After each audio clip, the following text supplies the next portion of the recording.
Print ചെയ്യേണ്ട taught bag നമുക്ക് നല്ലോണം തേച്ച് വെക്കാതെ പെയിന്റ് ഉള്ളിലേക്ക് ബ്ലീഡ് ചെയ്യാതിരിക്കാൻ നമുക്ക് ഉള്ളിൽ ഒരു പേപ്പർ വെക്കാം. പ്രിന്റ് ചെയ്യണത് വൃത്തിക്കിരിക്കാൻ വേണ്ടി ഒരു ടേപ്പ് ഒട്ടിക്കുന്നുണ്ട്.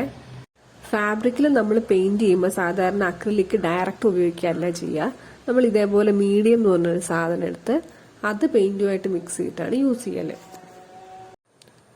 ആദ്യത്തെ ഡിസൈനിന് വേണ്ടിയിട്ട് നമ്മളൊരു സെമി സർക്കിളാണ് കട്ട് ചെയ്തെടുക്കുന്നത് പൊട്ടറ്റോന്ന്. അത് കഴിഞ്ഞിട്ട് മുറിച്ച ഭാഗത്ത് നമ്മൾ വെള്ളമൊക്കെ ഒന്ന് കുറച്ചൊന്ന് ഒപ്പിയെടുത്ത് കുറച്ചൊന്ന് ഡ്രൈ ആയിട്ട് വേണം ഇരിക്കാൻ. എന്നിട്ട് വേണം നമ്മൾ അതിൽ പെയിന്റ് തേക്കാൻ വേണ്ടിയിട്ട്.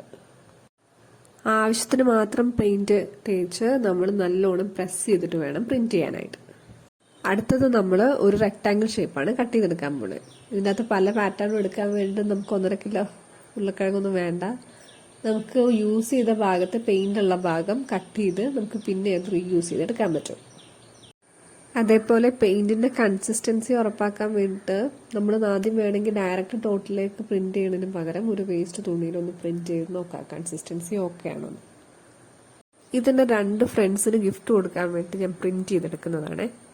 ഒരുപാട് പ്ലാൻ ഒന്നും ചെയ്യാതെ മനസ്സിൽ വന്നൊരു ഡിസൈൻ ഞാൻ അങ്ങനെ പ്രിന്റ് ചെയ്തെടുത്തതാണിത്.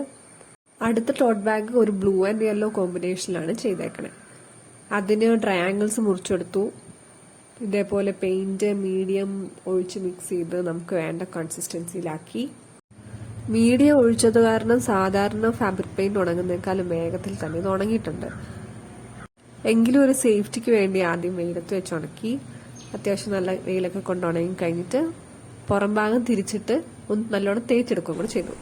ഇങ്ങനെ നമുക്ക് ഫൈനൽ റിസൾട്ട് വന്നിരിക്കുന്നത്. ഇതിലേതാ നിങ്ങൾക്ക് കൂടുതൽ ഇഷ്ടമായത് കമന്റ് ചെയ്യോ?